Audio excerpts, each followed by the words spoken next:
Sanofi pasture on the guidelines in using the dengue vaccine. So sandali lang po, i-cascade ko lang muna. I made a critical appraisal and I will try to explain it at my very layman's, kasi very very scholarly, very technical, a lot of numbers, a lot of statistics, a lot of research methodologies na mga processes. So paningkamutan ako nga ma-discuss nako in layman's para masabtan nato. When I woke up ganinang buntag, when I check the social media, grabe daghang reklamo din. It seems nga murag morbid na ba? Murag bitaw og kun kula. What happened? What seems to be the problem? So pagbasa nako sa headline, I said, about the vaccines. I said, sayo kog off karon, I will pull out the clinical study. And it so happened that it is a systematic review. My God, that is very hard to himay-himayon kasi siya, composed of 18 clinical studies. And it's a meta-analysis. So you have to gather all of those studies. Himay-himayon mo, ano yung randomized controlled trial, ano yung mga review lang, ano yung mga peer review lang, at yung comparative study. So tingnan mo ang variability. So actually, ang New England Journal of Medicine, kaya nga hindi ko ma-post lahat the whole study kasi we have to ask their permission. It is for personal consumption only. So I cut out ang mga table lang, diagram for analysis ang akong gina-post. Hold on 1 second ha kay andali ha.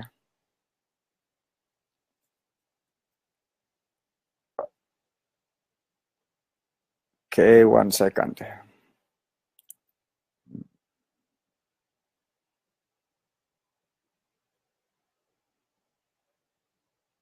Okay, I'm sorry. Yeah, so the study regarding the vaccine, it is a 6-year study. I-chronicled ko, I will try to capsulize everything, and then let's go to the result of the study, the conclusion, and what is our take on that, and ano ang dapat gawin ng gobyerno at natin. Actually, as kagabi ang mga tao or kanang umaga, everybody's worried. They thought that it's a genocide. It is akin to paano na lang yung mga bata na ganun. Actually, based on my humble perspective, hindi ganun kadelikado. Hindi ganun. Meron lang caveat at saka merong percentage of those affected sa study na isang strain lang sa dengue. So, explain ko lahat para maintindihan ninyo. And it needs further research, further study to have a conclusive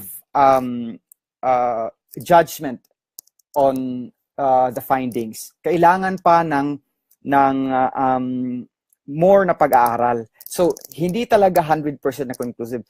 But the efficacy and the immunogenicity of the vaccine for kids or for people who had history of dengue is really valuable. It provides protective mechanism. So, ang problema, yung wala pa nakadengue. Pero i-explain ko yan bakit. At I will start with the variables and everything. So, ready? Okay. Having a critical study, critical analysis, what you call this one? Critical appraisal. Final exam ito sa semester kung mag-doctorate ka. Isang critical appraisal sa journal, isang final exam. So kanina, parang nag-final exam ako nito. So in my own humble way, I'll try to, I wanna provide a value to you para masabtan ba sa tanang. Good evening, everyone. Hello, Dots Arias. Hello. Actually, dengue is a worldwide epidemic, especially at the developing countries, Latin America and the Philippines, tropical area. So as a background of that, in yearly basis, 20,000 kids namamatay sa dengue. And it caused like 35,000 affected in one country in Latin America. Sa Pilipinas, ganun din, hindi ko masyadong ano sa demographics, statistics. The study is about the tetravalent dengue vaccine. Bakit tetravalent? There are 4 strain or serotype of dengue. 1, 2, 3, 4. So dengue 1, dengue 2, dengue 3, dengue 4. 4 viruses. Different. So, pareho sila ng serotype, pero iba-iba ang forma, iba-iba mag-mutate. Pareha na to, Filipino, like ilong, like lignata, inana, pero Filipino ra. So, the creator of the vaccine, when they formulated the Sanofi Pasteur, I used to work with Sanofi Aventis sa Pilipinas. The merge, naging Sanofi Pasteur. And so, they are the biggest pharmaceutical company that promote vaccines talaga. Kung hawak mo ang vaccine sa area, marami kang makuta-kuta ka kasi paliton man gid ang vaccine. But anyway, their goal is the 4 serotype of different strain of dengue. They thought that this vaccine that they created will create an antibody to fight off these 4 different strain. But without waiting for the last phase of the study, meron man yung initial treatment phase, follow-up period, at saka the final like months, like 12 months or 25 months na follow-up stage. Hindi nila inantay. They were just actually, although the phase 1 and phase 2 of the trial is really effective. It provides value. So, FDA approved that in the market without waiting the final destination. Akala nila iyon na yun.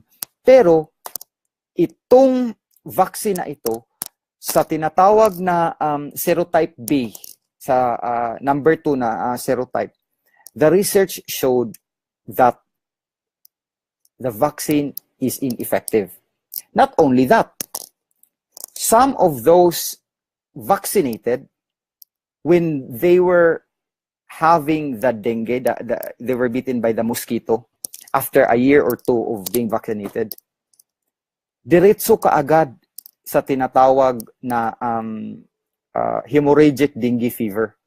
Meaning, dili mo agi flu, dili mo agi og mga ubo, mga sipon, diretso og hemorrhage, which is fatal. But I tell you, not even 1/4 of the sample were had that experience. Not even 1/4. I will give you the numbers. But the good thing is they had full recovery. So if you follow the protocols and everything, mauli under sa gyapon, but who would want to have a son or a daughter or bata to undergo such panghitabo, di ba? Siyempre, anak ko na nimo, bata pa dyan na. So, you don't want that. But it doesn't diminish the effect of the vaccine. So, here's the thing. Enrolled in the study were 35,000 children between the age of 2 to 16 in Asian Pacific people, apil ang Pilipinas, and of course, Latin American countries. There were 3 phases of the study: the initial, the interim analysis, and the integrated follow-up efficacy analysis. So, in doing the methodology of this study, meron silang tatawag na CYD14. Yun yung 2 to 9 years old na cohort. Tapos, merong 9 above to 16 yung CDY15. Merong cohort na specific for Thailand, CYD 2357, at saka yung 9 to 11. Iba-ibang grupo, iba-ibang race, Asia Pacific, Latin America, and merong specific for Thailand. Sila ang nag-sponsor niyan. With the follow-up of the study, ang nangyayari, they found out at the final after yung pang-ending na 6 years, phase 3 of the study, they found out that the vaccine is effective mostly for cohort of mga bata na aged 9 years old and above. It is more effective with a coincidence p-value, statistically significant of 95%, 0.95%. So that means effective siya sa mga bata na 9 years old and above, provided they had a history of dengue.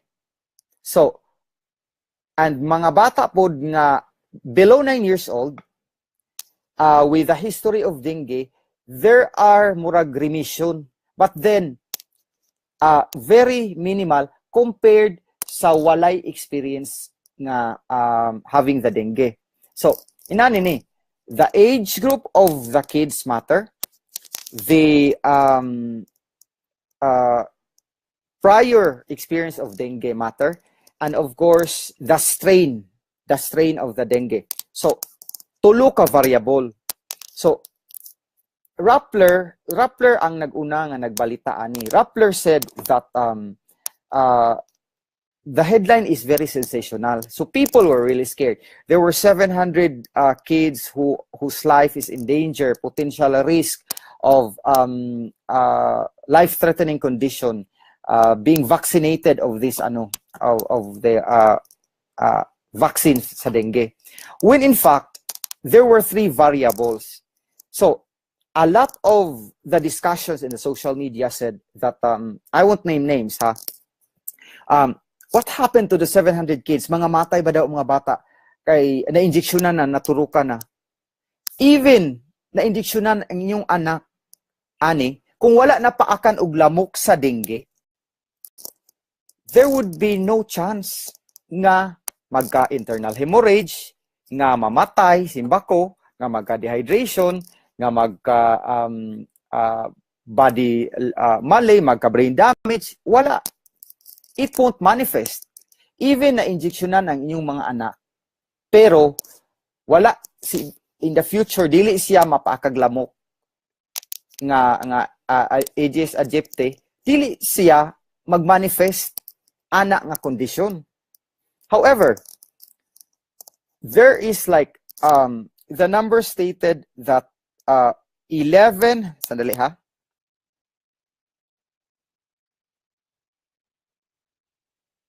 No, 36 out of 3,316 size ka mga bata without having the history of dengue, vaccinated, then after a year in the area in Brazil, mga Guatemala, had a dengue infection, diretso og hemorrhagic dengue fever. So they were hospitalized.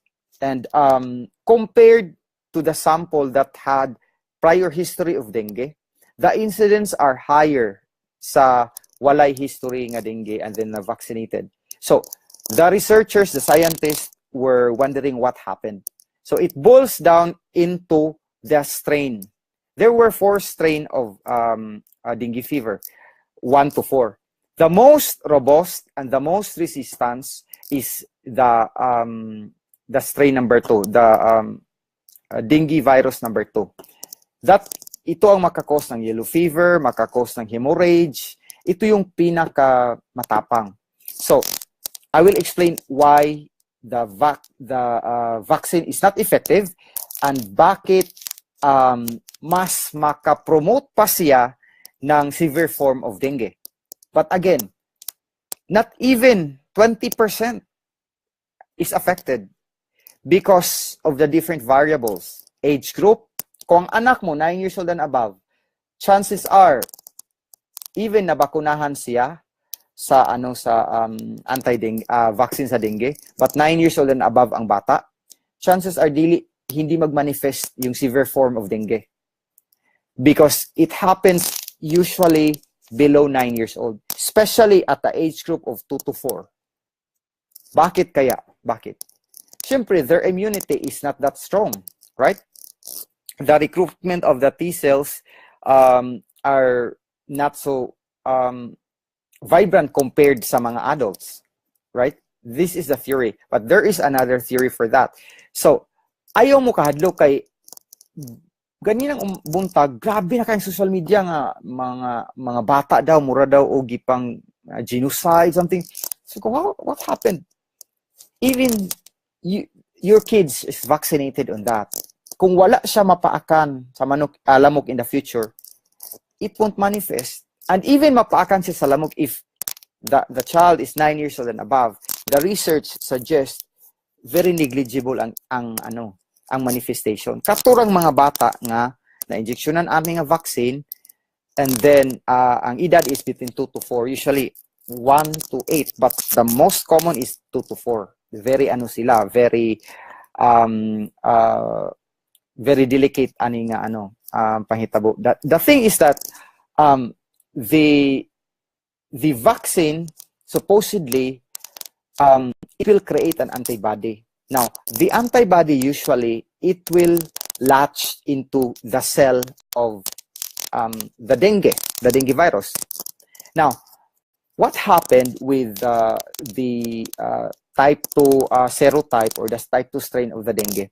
Instead of latching, mo attach sila sa cell sa virus, sa dengue virus, and neutralizing, they will lack actually. So, ganyan kani. Circle lang gamay ha, mauni siya ang dengue virus. Ang antibodies nga vaccine dapat mo attach siya, and then mura siya mo cover ba. Kavera niya ang the whole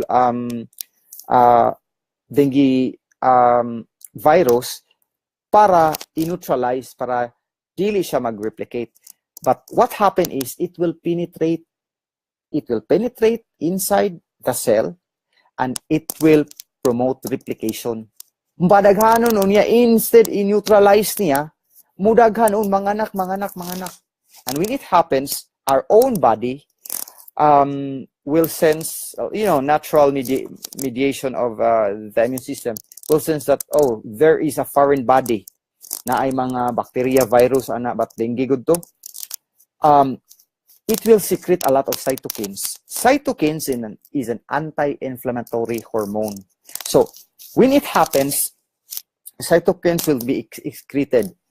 And cytokines also will promote anticoagulation of the blood. Mauna nga mag-hemorrhage, mag-bleed. Kaya wala naman mo coagulate. So, mag-internal hemorrhage munang, that is the cause of degradation of the organs. That's why it's very fast, especially ang platelet is very low.